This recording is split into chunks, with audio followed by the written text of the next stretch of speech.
Hi, my name's Phil. I like talking about politics, and in this video I'd like to discuss the Home Secretary Suella Braverman's latest descent into madness, as she is reported to be wanting to claim the small boats crisis as a national emergency when, if it is a national emergency, which by the way it is not, it is only because she and her predecessors have been failing to do their job for years. Essentially a classic case of the Tories creating a crisis and then complaining about the crisis, a bit like the DUP and Brexit. But first, if you'd like to be notified of daily news and politics, please subscribe to the channel. So, on the morning when we're seeing the news that the government are going to try and introduce a clause into their illegal migration bill that means they will be able to ignore courts when they tell them that they're breaking the law. Let's see how that one works out. Let us remind ourselves of the general state of play here, shall we? This is the UK asylum backlog from the second quarter of 2010, which was when Labour were last in power, all the way up to the last quarter of 2022, after nearly 13 years of Tory government. There's two types of bars, light and dark. One of them is for people waiting more than 6 months for a decision on their asylum application, and the other bar is more than 6 months. So together, the overall bar represents people awaiting a decision. And for this chart, it's people, not applications. So it's actual people. Actual asylum seekers, therefore. So it's gone up a bit, hasn't it? So the first question to ask is, why has it gone up a bit? Well, say the Tories and their gammon sheeple. It's because we've had this massive increase in people coming over here trying to share in the Brexit bounty. Have you noticed a Brexit bounty? I've not noticed a Brexit bounty. The cost of everything's gone up. We remain the only country in Western Europe to have an inflation level above 10%, with the cost of basic foods going up by 80% in many cases compared to last year. Record numbers of people who have to choose between heating and eating. Well, yeah, that's because of all these illegal immigrants, isn't it? Is it? Shall we have a look? So this next chart, which was recently produced by the Institute of Government and used by the UK Statistics Authority to call out some recent Tory lies in Parliament, shows the backlog, but also, interestingly, the number of asylum applications each year.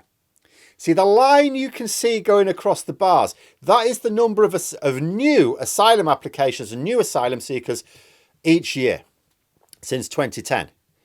Now, you can see that the bar has gone up since 2021. That's because we left the Dublin Agreement. This was an EU-wide agreement for member states to share out asylum seekers amongst themselves.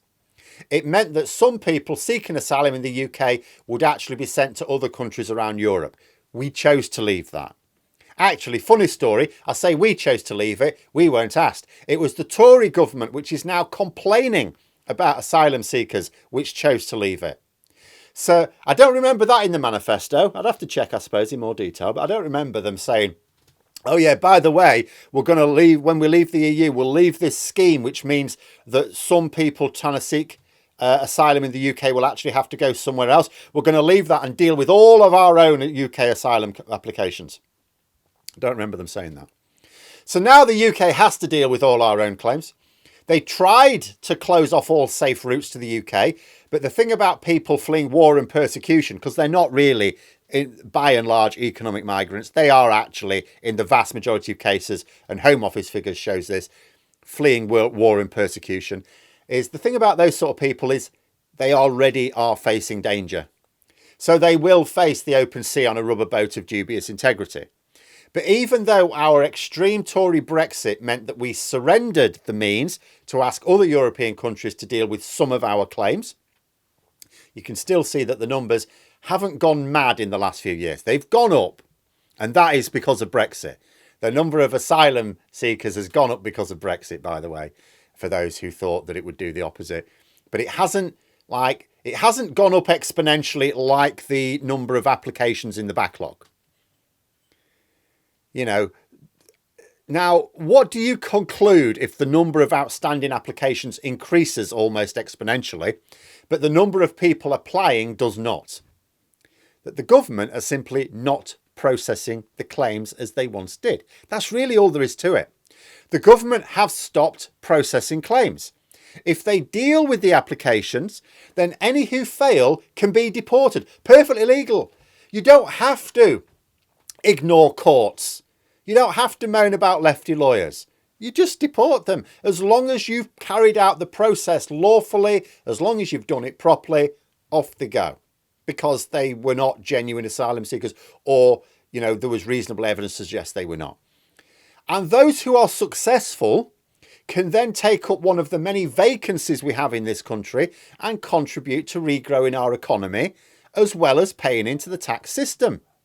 You don't need all this expensive accommodation for asylum seekers then. They'll pay for their own. Bear in mind, foreign workers pay more into the tax system than UK citizens, and because they pay all the same taxes that the rest of us do, plus the NHS surcharge as well, which is a fortune. So they pay more into the tax system than a UK citizen doing the same job for the same money, but they do not take any more out. In fact, on average, they take less out. So no-brainer. But rather than deal with the issue in the same way that the governments used to, when there was no problem with small boats, instead, Braverman wants to declare her handiwork as a national emergency. To what end?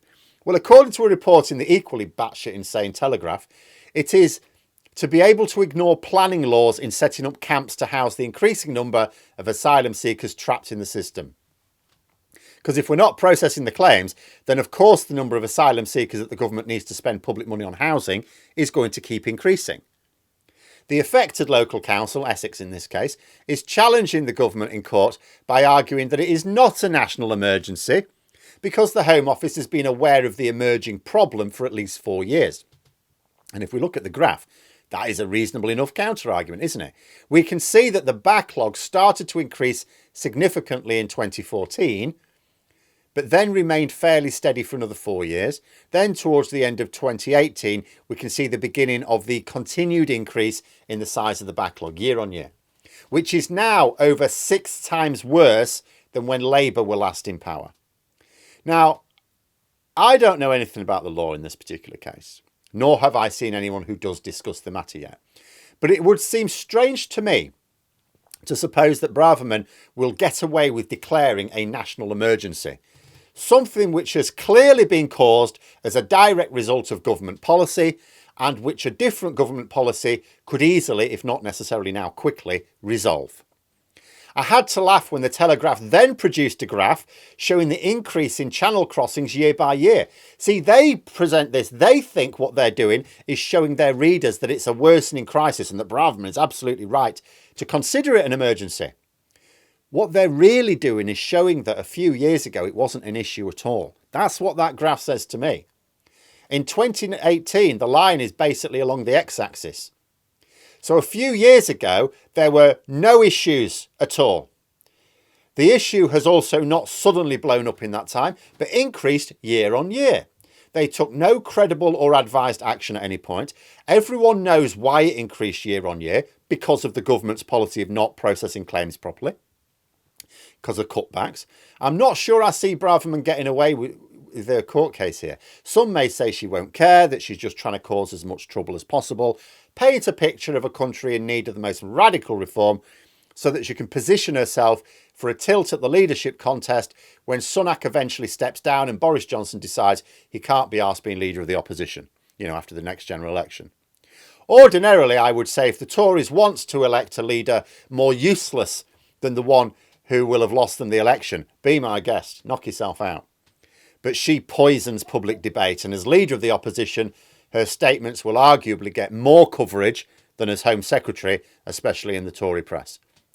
The Conservatives will have a choice. Be a bit introspective, realign yourselves with the public, or double down on the crazy. Braverman is hoping they do the latter. But there we are. Those are my thoughts. Let me know yours in the comments below. Hope you found the video interesting. If you did, please click the like button. And if you'd like to support the channel further, the join button for memberships. And until next time, I'll see you later.